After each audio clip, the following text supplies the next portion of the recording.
Although we're doing an Australian theme, unfortunately I couldn't find a story, when we're looking at biblical leaders and we're doing our series on leadership lessons from Luke. I couldn't find anywhere in Luke where Jesus visited Australia. I couldn't find that. But there was a theme other than the Youth Alive one, which was kind of a nice little, fun way to end that.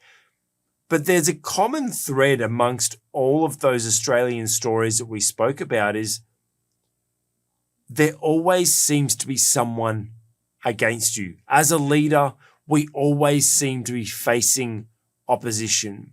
And the story that really stood out to me in Luke was in Luke 22, verse 66 onwards, where Jesus was before Pilate. And I won't read it word for word, but we know the story that Jesus was presented to the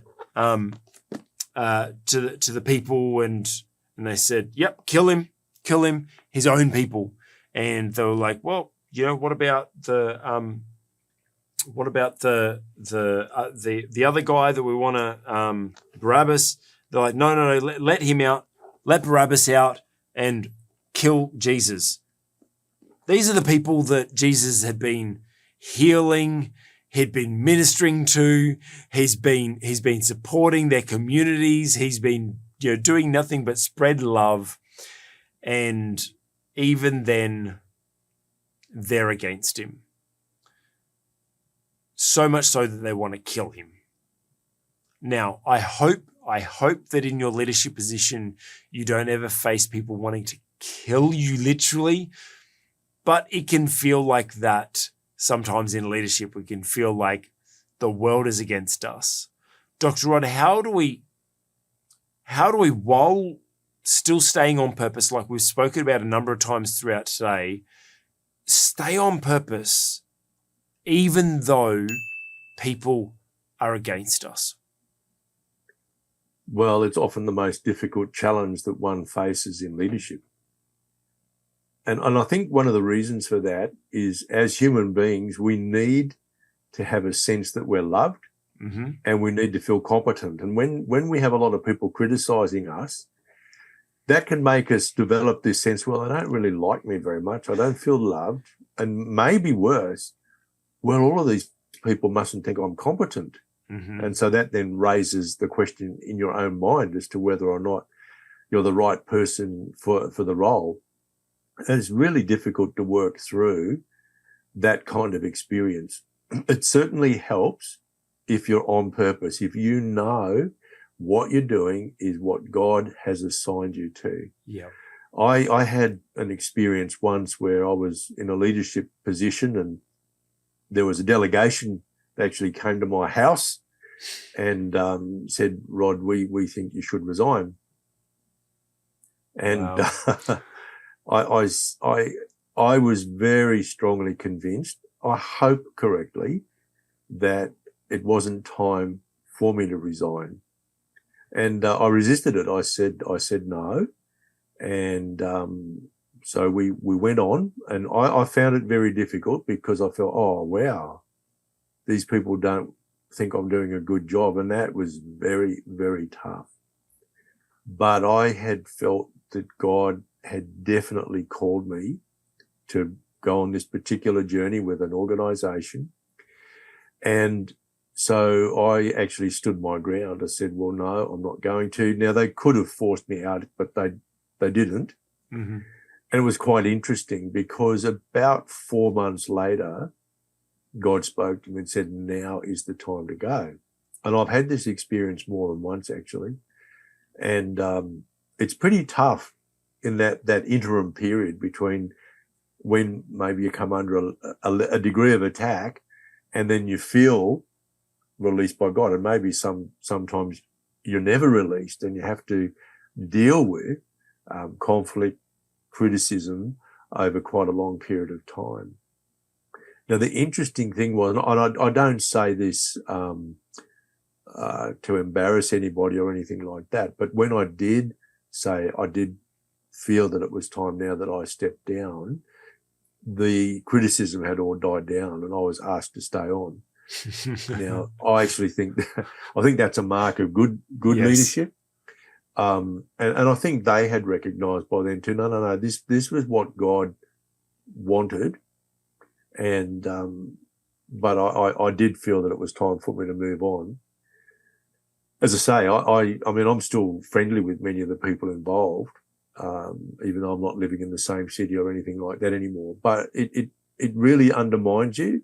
And as we so often do, you keep coming back to the fact that you can sustain a lot if you know you are on purpose. Yes. If you know that you're doing the assignment that God has for you at any particular point in time. Yeah. Now, it doesn't give you the right to be arrogant or No. pig-headed or anything like that, but I think it does give you the strength to be able to say gently but firmly, no, I do believe that I need to stay on in this role despite the criticism. Now, you might be able to learn from that criticism and do some things a little differently. Yeah, I was actually going to say So that by all means. as a bit of a side point, off our main point there is, when people come to you, yes, you can stand your ground, but wisdom says, hey, maybe you could address some of that criticism, maybe rather than you just being pig-headed and going, nope, I'm meant to be here. No one's perfect. And we talk about we're on a mission to eradicate poor leadership.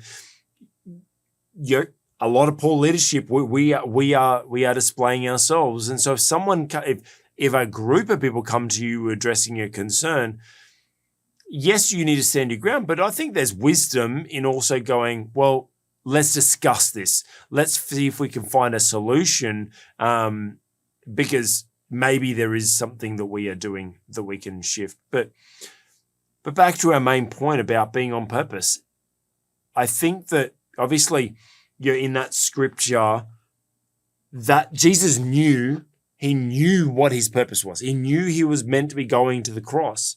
So he endured the attack from people because he knew that that's where he was going. That was his purpose. You mentioned about not being arrogant, but when we know our purpose, when we know what we've been called for, we have a confidence, not an arrogance. And I talk about this balance between ego and humility all the time, and that the arrogance is, I'm awesome because I'm awesome, right? Because I did all this work. Whereas there's confidence, and I think that the godly confidence comes from, I'm awesome because he made me awesome. And I know he called me to this thing, and he's given me the strength. He's given me the gifts. He's given me the ability to be able to get through this challenge, to be able to pursue this purpose. And we can only have that confidence when we truly, truly know what our purpose is. Shameless plug. If you want to discover your purpose, that's the first portion of our leadership program. That's the whole premise of our leadership program, is about discovering your purpose. But going back to this point of, if you're facing opposition, if you know that God has called you to it, that's given, you will have the strength to endure it. Now, I'm not using that verse that people think that I'm saying, because that's about temptation, but if God has called you to it, he's given you the resources, he's given you the ability to do everything. He knew what opposition you would face. Now, it doesn't mean we need to do it on our own. It doesn't mean we just suffer in silence because, oh, God's called me to this, so I just have to cop it. No, let's have wisdom and maybe address some of the concerns. Get some support, get some wise people around you, like I have, people like Dr. Rod, and get advice, get support from the people around you so that you can endure, to make sure, because sometimes, here's the thing. I know that there's a lot of great leaders out there that are displaying poor leadership, that their followers or their leadership teams or whatever in ministry approach them and say, hey, this needs to be corrected.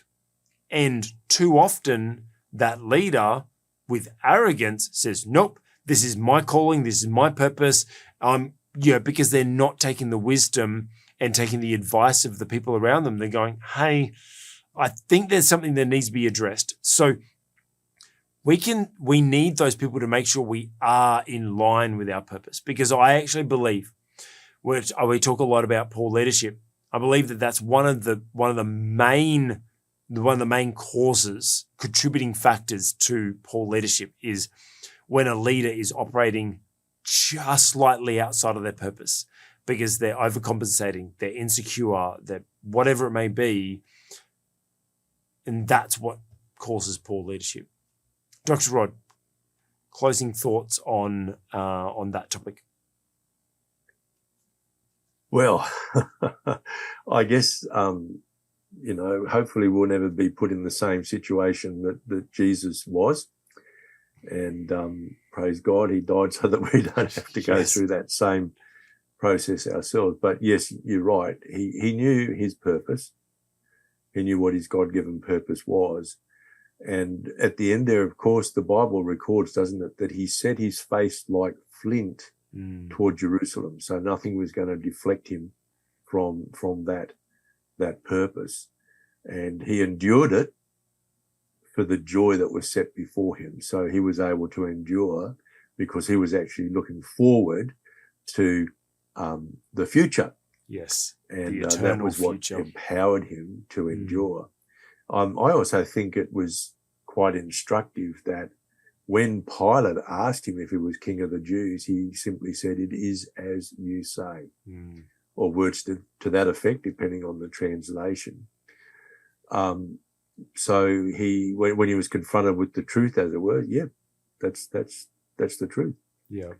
And things went from there. Of course, Pilate himself quite clearly didn't believe that Jesus certainly hadn't broken any Roman law, and he wasn't of a mind to condemn Jesus. His weakness, I suppose, was that he himself sought a political solution because he saw it as a political problem. Yes. And that's ultimately what ended in the decision to release Barabbas and then have Jesus scourged and then handed back over to the high priest and the chief priests. I've often struggled with the idea that the same crowd that adored him on Palm Sunday wanted him put to death. Yes. A week or so later. I'm just not sure now, having read some fairly persuasive theological arguments, that it was the same people. No. That in fact it might have been a renter crowd, more or less organised by the chief priests and the high priestly class. It was more likely a renter crowd, and we see subsequently, of course, in Acts, Peter, he says to that high priestly class. I mean, most of the priests weren't involved in this, but it was just that upper echelon. He said, "You crucified Jesus." Now, they didn't do that literally because they didn't, under Roman law, they couldn't. Yeah. Literally, the Romans did. But of course, they were the ones who set it all up. And so I don't see Peter as actually accusing, as it were, the ordinary Jews. Mm-hmm. And I suspect that many of them were in the crowd that mourned Jesus as a result of his crucifixion. So one of the lessons we can take as leaders too is that the crowd that's accusing us is not necessarily the whole of the crowd. Yes. And at the same time that there might be some loud voices making accusations and trying to undermine us, it could well be that the bulk of the people whom we lead are actually quietly supporting us. Yeah. And I've certainly found that in my own experience as well. And then the temptation as a leader we've got to resist is to start criticizing them, say, well, why didn't you support them? Why didn't you stand up and say something? As a leader, don't expect that people will always do that, because for them, the price might be a high price to pay as well. Yeah. So we just need to be aware that the voices that are the loudest in criticizing us do not necessarily represent the whole of our the majority. stakeholder group, Mhm. if you like, or our workforce Yep. or whatever group we're leading. And I think on balance, when Jesus was in the end condemned to crucifixion, there were probably even the majority of Jews who knew him who didn't want to see him go to the cross. And the ones who did were probably out-of-towners who had actually been bribed by what was essentially the political class. And I think that's just important for us to reflect on as leaders as well. So, facing opposition, know what your purpose is and stick true to your purpose.